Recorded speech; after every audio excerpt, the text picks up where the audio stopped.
The only way out is through. You sometimes just have to go through it, learn from it, grow from it, overcome it, right? Yeah. And then now here you are, you're sharing it with others so that they can go. So you're like a guide to your or as you said, what you've written is help them to guide them as they're going through it themselves. Yeah. So let's That's talk the goal. about as far as your book. What's first of all, what is the name of the book?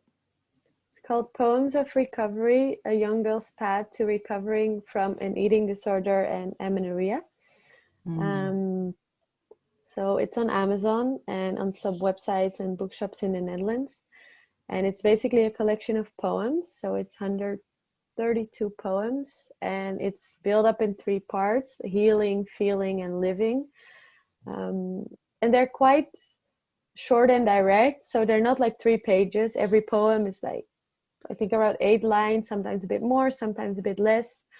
And really just what I felt in that moment, I put on paper and brought it out to the mm. world. So it was expressing those feelings that you were literally going through at that time. Yeah, And you can only imagine someone who's going through something similar could literally be, connected to that type of resonate with that message because they're going through it. They're going through yeah, that at a time. Hmm. yeah. So I just Have wrote you? down what I felt at that moment. And yeah, it's super personal, super vulnerable as well. Um, but I always said if I can help only one person, that's enough. I love it. And I know you mentioned that you do a coaching based on food freedom Yes. in regards to connecting being using some of the poetry into this food freedom coaching program.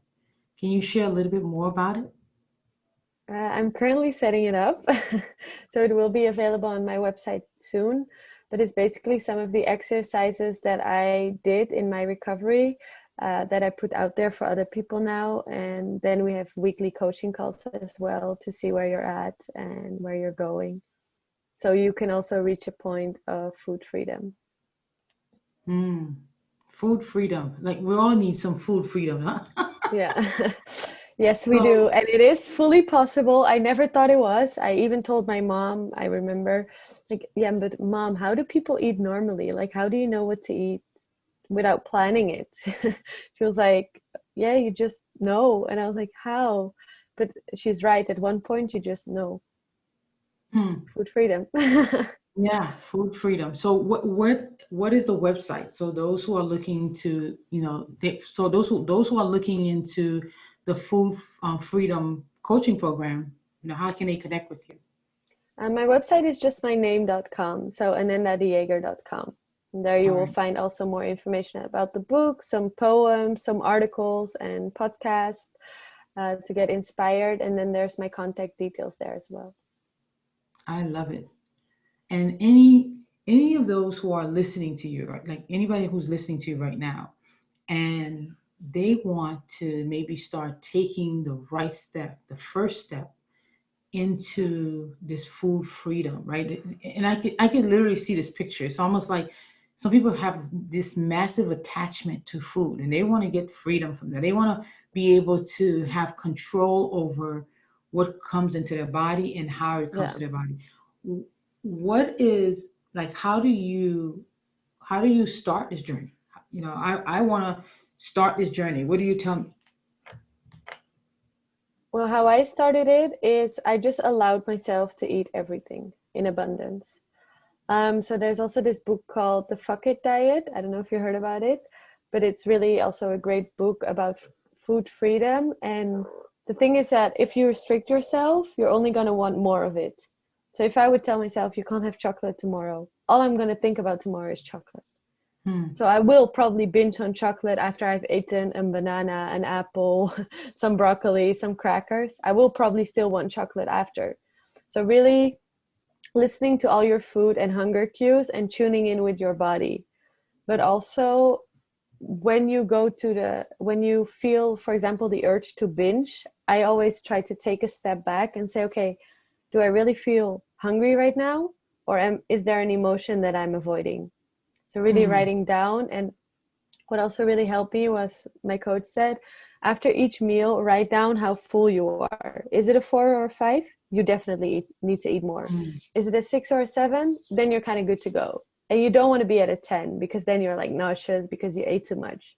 So whenever you have a meal, you always aim to be full around a 6 or a 7. Because the whole theory behind food freedom as well is the set point theory. So everybody, so your body, my body, we all have a range where we're comfortable at. Mm-hmm. And even if we would eat the same, our set point could still be totally different because every body is different, right? So Nice. That's fantastic. And then, so some of these questions, do you ask these into the food freedom coaching program? This is part of yeah, what you, okay, to yes, help really the looking at person. the patterns, how you eat. What helped for me as well, I used to eat all my food at night because I didn't want to eat during the day. And then at night, of course, I would eat a lot because I was so hungry. So already also trying to space out your food and really allowing your fear food, seeing where the fear comes from and letting go Mm. of that control. So there's a Because, big part of with the food is the mindset, yeah, or the stories yeah, that I'm we're really putting. big on mindset. I Yeah, think awesome. mindset is everything. Wow. And so if you had to share an advice with those who are listening to you right now, starting this journey, what would that advice be?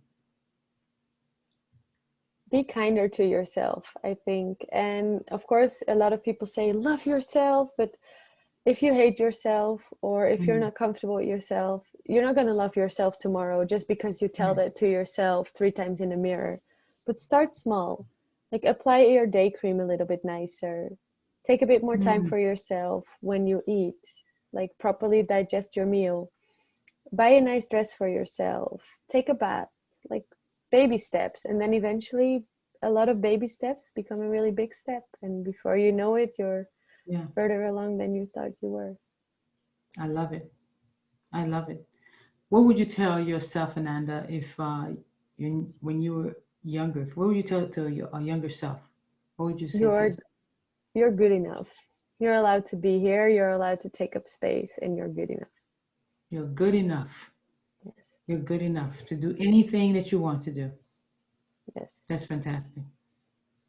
Any two or three things that as a person is taking this journey that you've seen that's been able to have them relapse per se, like anything that you can see that you can share with someone to look out for that would help them along their journey. I think for me, what was important, if I had a relapse, so let's say I had a week where I didn't eat enough or that I had a binge, I would tell myself a relapse doesn't mean I'm back at square one. Like Mm. 3 steps forward and 2 steps back is still 1 step forward. So don't give up, keep going, it will get better. That was great, Ananda.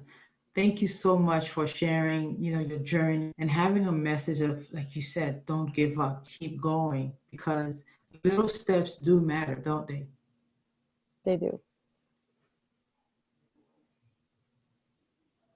Beautiful. Well, everyone, it was such a pleasure to have Ananda here and share how it's important for us to be kind to ourselves and that we're enough. But most importantly, we're worth it to be able to give the best to ourselves and take care of the body because as we're going through this journey, you need one. Yes. So love yourself, but be kind to yourself. And that was my takeaway from Ananda. Thank you, and I wish you well.